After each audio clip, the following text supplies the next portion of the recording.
Hi guys, Indonesian! Welcome to this video. Ngayon tatalakayin natin kung ang Wisdom Opensto ba ay isang legit nga bang pagkakakitaan o isa lang sa mga sandamakmak na scam na platform dito sa Pilipinas. No, sagutin natin yan.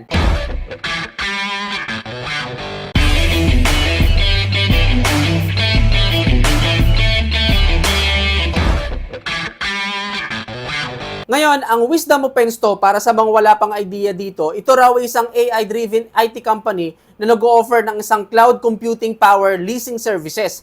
Ang concept nito, ang user ay magre-rent ng AI o modular servers kung saan once na mag-rent ka, okay, makakatanggap ka ng daily profit. At hindi lang yan dahil pwede ka rin mag-build ng downlines para makakuha at kumita ng additional commissions. No, kiniklaim din ng platform nito na tumutulong daw sila sa mga individual at small businesses para maka-access sa mga malalakas na computer at server kapalit ng daily profit. Ngayon, bago natin pag-usapan o sagutin kung ito ba ay isang scam o hindi, pag-usapan muna natin kung ano ba yung purpose, kung bakit nagre-rent ng mga server katulad ng cloud servers at mga modular server. Ano ba yung server na sinasabi dito? Ang tinatawag na server, ito yung mga high-performance computer na nagsisave at nagpoproseso ng data. Okay naman, nag-host ng websites, apps, database at AI computations na maaaring gamitin sa mga cloud computing, web hosting, file storage at marami pang iba. Ang tanong, bakit ba kailangan mag-rent ng server?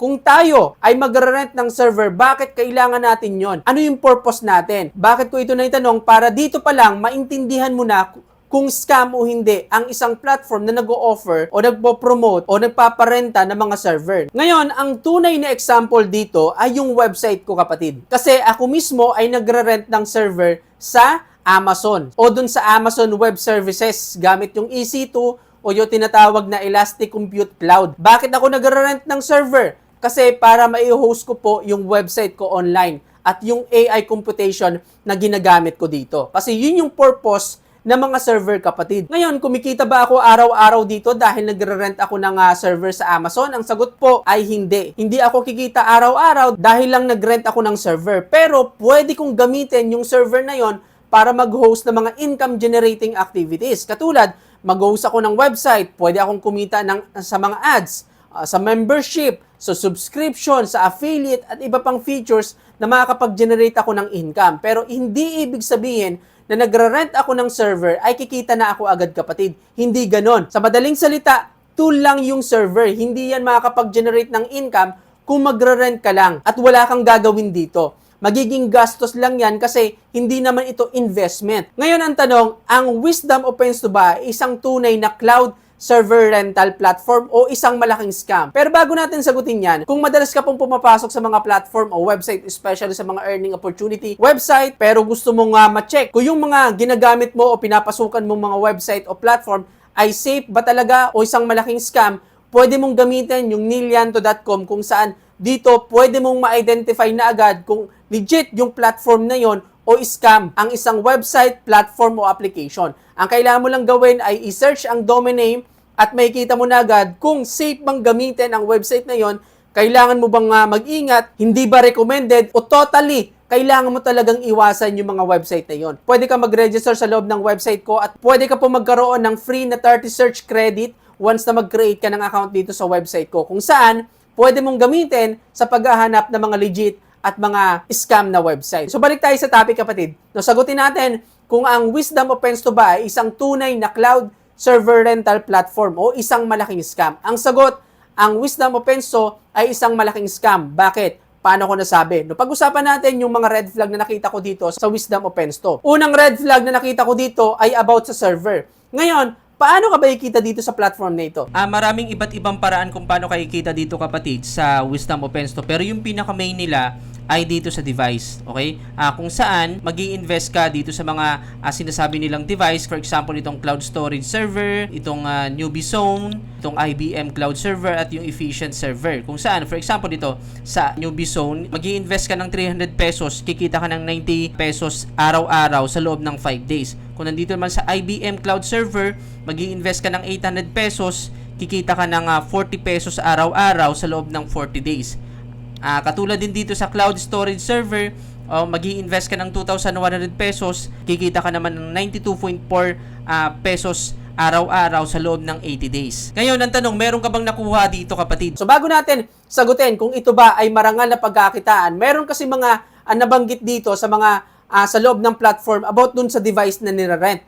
Ano nga ba yung ibig sabihin ng modular, ng IBM Cloud Server, at ng efficient server? Kasi baka hindi mo nauunawaan o wala kang idea sa mga ito. Ang modular server, ito yung mga server system na binubuo ng mga modules katulad ng CPU, ng memory, ng storage at ng networking. Madalas ginagamit ito ng mga kumpanya para mapataas nila yung processing power ng kanilang system. Example dito yung mga bangko. Sa bangko, meron silang internal system tulad ng customer database, real-time transaction at security monitoring. So, imbes na magdagdag sila ng mga panibagong server unit, ang ginagawa nila ay nagre-rent yung mga bangko ng mga modular server para palakihin nila yung CPU o memory o ng kanilang database at security monitoring. Ang IBM Cloud Server naman ay katulad ito ng Amazon Web Services na ginagamit ko, kapatid, o ng Google Cloud o kaya naman yung Microsoft Azure. Ang purpose naman nito ay gamitin para mag-run o mag-host ng mga website, ng mga mobile application, ng enterprise system o AI workloads.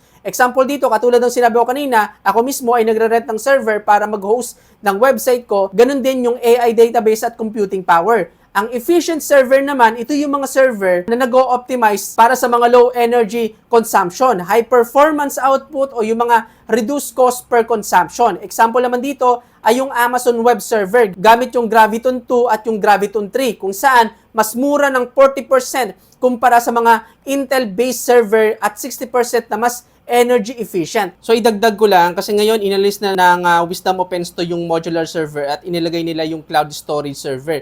So ano ba yung cloud storage server? Ito ay isang cloud-based storage na nagsasave ng data sa internet gamit ang remote servers. Ginagamit ito for backup, pagpapalaki ng database. Example dito ay yung S3 o yung tinatawag na simple storage services ng Amazon Web Services, kung saan ginagamit ito para palakihin yung mga database ng media sa website o maging backup o maging storage ng mga video. Pinakakilalang example dito sa cloud storage server ay yung Google Drive, kung familiar ko doon, kapatid. Ngayon, pag-usapan natin, yung mga server na nire-rent mo ba dito sa Wisdom OpenSto, legit nga ba o isang malaking scam? Ginagamit mo ba talaga yung mga server na ito o hindi? Dito kasi sa Wisdom OpenSto, ang server rental nila ay isang front lang para sa scam na activity o dun sa investment scheme na ginagawa nila sa loob ng platform. Wala ka talagang nire-rent dito na mga server at wala ka pong ginagamit dito na server. Katulad dito sa IBM Cloud Server, sabihin natin na nag-rent ka ng virtual server, ano ba yung purpose bakit ka nag-rent? May makukuha ka bang server talaga? May pinapalaki ka bang server? Wala. Ang purpose lang nito kung bakit ka nag-rent dahil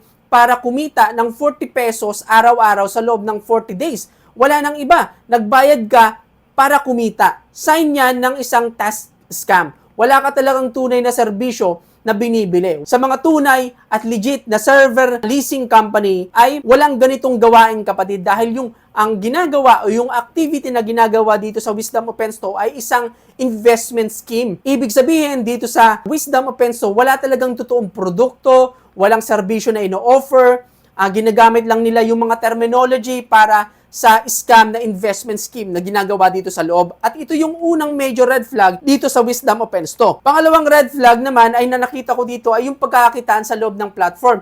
Too good to be true. Dito kasi pwede kang kumita ng 200% to 345% sa loob lang ng 40 days o 75 days, kung saan itong numero na ito, itong ROI percentage na ito ay unrealistic. Walang tunay at legit na investment o legit na business na magbibigay ng ganitong kalaking return. As in, wala, kapatid. Pangatlong red flag, ang Wisdom OpenSto ay isang Ponzi scheme na platform. Unang-una, walang tunay na produkto o serbisyo. Ibig sabihin, lahat ng kinikita mo lang dito araw-araw ay nanggagaling lang sa mga pera na pinapasok ng mga tao dito, mga bagong recruit na maglalagay ng pera dito sa platform. Bakit? Hindi naman tunay na negosyo ang Wisdom OpenSto. Wala naman tunay na pagkakakitaan na makakapag-generate ng revenue, kundi sa mga taong maglalagay lang ng pera sa loob ng platform. So base nga dito sa kanilang license, kapatid, ay yung nature of business daw nila ay manufacture ng electricity distribution and control apparatus, wholesale ng computers, computer peripheral equipment and software, activity of financial service holding companies at renting and leasing of office machinery and equipment. Pero sa kanilang website, wala ka nakikitang kahit anong ganitong nature of business, kapatid, dahil yung ginagawa nila dito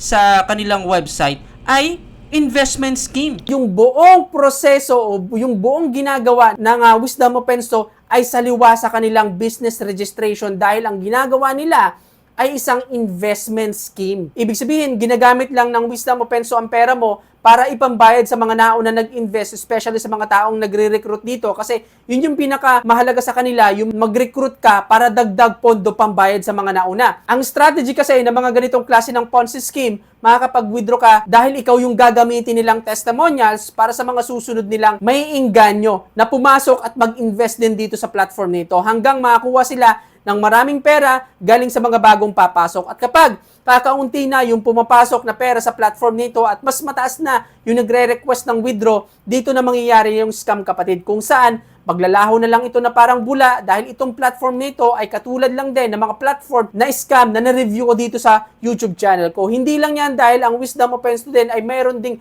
pyramid scheme activity na hindi nawawala sa mga Ponzi scheme na platform. Ang buong referral system nila ay sign po yan ng pyramid dahil unang-una, wala naman totoong produkto ng pinanggagalingan ng kita. So ang review ko dito sa Wisdom Opensto, isa po itong Ponzi scheme. Una, isa fake AI cloud computing service, wala ka ditong nirerentahan na server.